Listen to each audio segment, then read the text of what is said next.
J'ai rencontré Gérard pour la première fois en 2007 et j'ai eu très vite le désir de le filmer.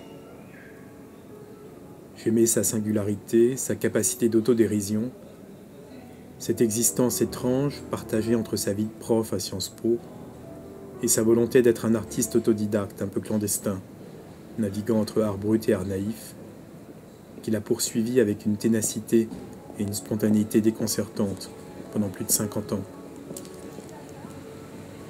Gérard, qui ne s'est jamais soucié de sa postérité, a fini par accepter d'être filmé.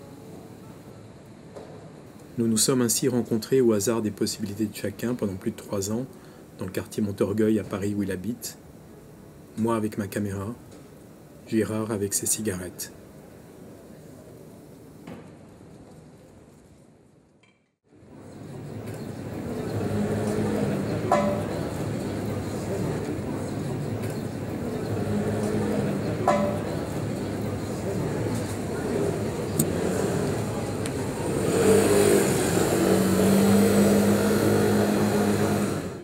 J'ai écrit, je crois, 17 livres.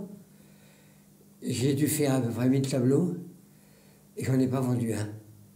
Et maintenant, je les aime plus. Non. Maintenant, je porte un jugement terrible sur ma peinture.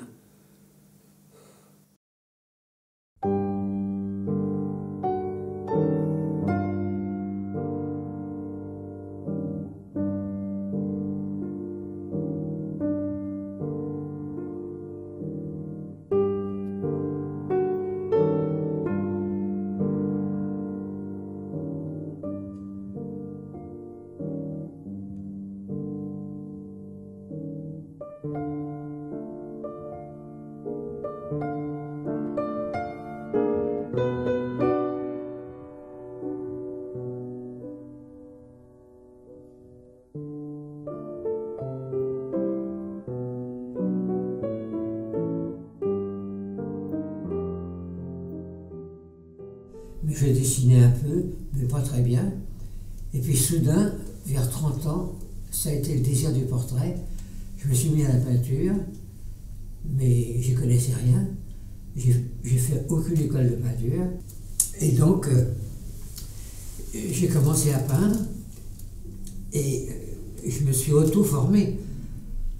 C'est pour ça que je fais une peinture avec beaucoup de sable, avec beaucoup de pâte. Pas du tout une peinture traditionnelle. Et tout ça finira à la poubelle parce que je peins, comme je fais une peinture très matiérisée, avec des mélanges de sable, de colle, etc., je ne peux pas peindre sur toile. Je peins donc sur des planches. Donc, ça sera merveilleux pour mes héritiers, à supposer que j'en ai, parce qu'ils les découperont et ça leur permettra d'allumer, de faire du chauffage.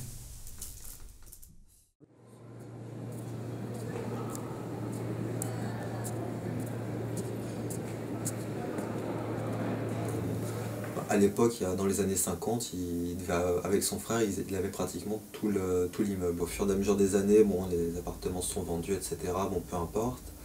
Donc mon oncle avait une organisation assez simple. Donc tout en bas, il y avait l'atelier de sculpture, qui est un très bel atelier, qui est grand, qui est haut de plafond. Et il avait au 4e étage aussi, il avait un appartement qu'il appelait, donc c'est lui qui avait trouvé ce terme, Lego Musée. Donc son musée vraiment personnel, regardez mes œuvres, c'est mon musée rien qu'à moi. Et il y a une très bonne ambiance dans ce immeuble, par exemple, ça a étonné des gens, mais il y a des sculptures et des peintures de mon oncle qui sont dans les couloirs. Enfin bon, plutôt là où habite mon oncle, mais sur le palier, il y a des peintures de mon oncle. Elles sont là depuis 10-15 ans, personne n'y touche, il n'y a pas de dégradation. Et ça a même étonné des gens, même par exemple, il y a un agent immobilier qui est venu et il a trouvé ça assez incroyable que ces œuvres soient là, qu'elles ne bougent pas. Et moi je trouve pas ça incroyable, vu que j'ai toujours vécu et connu ça, ça me paraît tout à fait logique.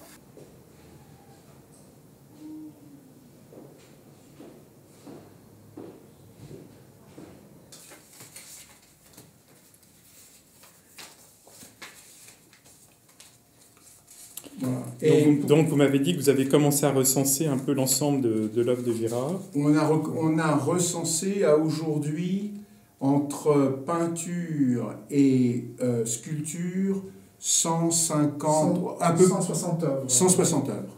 Et on n'a pas fini, on n'a pas terminé. On va dire qu'à aujourd'hui, il reste encore au moins 60 à 80 œuvres à recenser ici. Et Gérard, vous vous souveniez de toutes ces œuvres ou pas? Non, mais ça n'intéressera personne. Mais bien sûr que si, vous nous dites ça depuis des années, Gérard. C'est l'amitié qui a joué. Et ce vieil ami, puisque je le connais quand même depuis 50 ans, c'est soudain mis dans la tête de me rendre célèbre. Comme j'ai 88 ans, il y a peu de chances pour que ça marche. Alors dans cette boîte, nous avons tout ce tas de chèques qui correspond au fait que mon oncle, donc, il vendait ses tableaux au prix de 1 franc et après effectivement d'1 euro, hein, forcément, vu l'évolution des choses. Et en fait, comme ça lui permettait de garder une trace de savoir à quelle personne il avait donc cédé une de ses œuvres, quoi. On est tout simplement en train de répertorier ce qu'il y a sur le couloir du 7e étage, bâtiment A, parce qu'ici il y a 2 bâtiments A et B, un sur cour, un sur rue. À savoir qu'il y a d'autres œuvres aussi dans le bâtiment sur cour, hein. Il y a beaucoup moins d'œuvres, hein. Donc ici c'est les œuvres donc, du couloir au 7e étage, qui sont là, qui ont toujours été là, qui sont toujours les mêmes depuis longtemps. Ça c'est Klaus Kinski.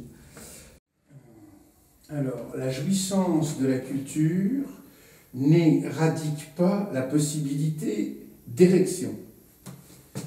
Titre: la jouissance de la culture n'éradique pas la possibilité d'érection. Octobre 1996. Localisation, palier du 6e étage, bâtiment A. Oui, alors donc, maintenant je fume.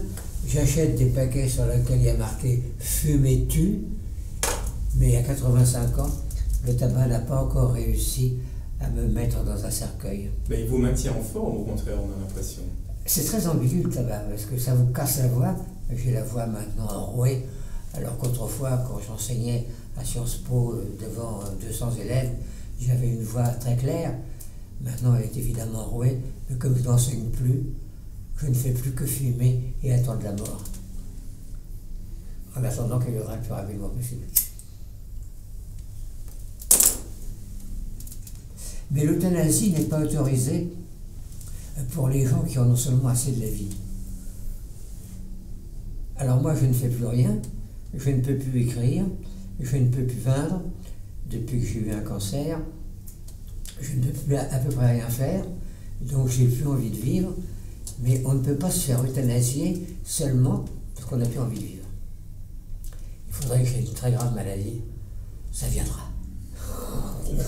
On peut l'espérer. Il s'agit d'une statue en bois, homme contemplant sa virilité dans une glace.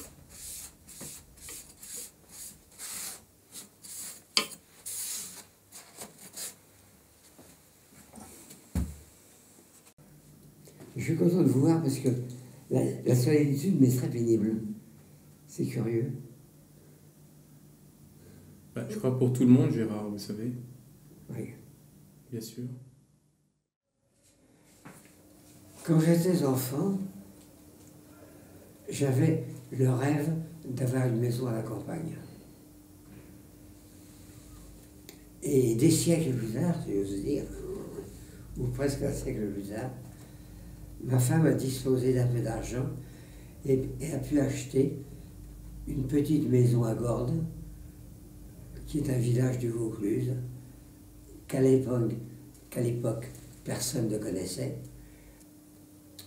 Alors j'ai beaucoup peint, j'ai accroché des quantités de tableaux, puisque je ne vends jamais à tableau. Je les entends chez moi. Et en fait, Gérard, ça fait pas mal d'années maintenant que vous n'y êtes pas retourné. Je ne suis pas retourné depuis 12 ans. Et je n'ai plus envie d'y retourner, parce que c'est un endroit où j'ai été heureux, et je ne sais plus ce que c'est que le bonheur. Je suis allé dans la maison de Gordes, celle que Gérard appelle fréquemment la maison du bonheur. Gérard n'y est pas retourné depuis plus de 12 ans.